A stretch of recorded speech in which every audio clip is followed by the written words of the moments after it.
Egy újabb telefon, ami itt kötött ki nálam. Itt van hozzá a papír is. Egy Poco X3 Pro.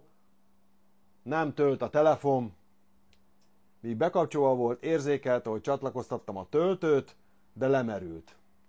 A szerviz válasz a megjegyzés, a készülék új alkatrészekkel sem tölt, megfelelően vélhetően alaplapi probléma. Most megjavítom és bebizonyítom, hogy nem véletlenül járnak ennyien a telefondokihoz. Szóval bedugjuk a töltőt, nem csinál semmit, és nem vesz fel áramot sem. 0. Na megjavítottam Moschina Pro-ba, figyelj!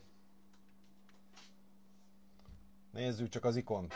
Hopp, ott a Poco, ott a töltés, tölti. És veszi is a töltést 1,31 amperral. Látod?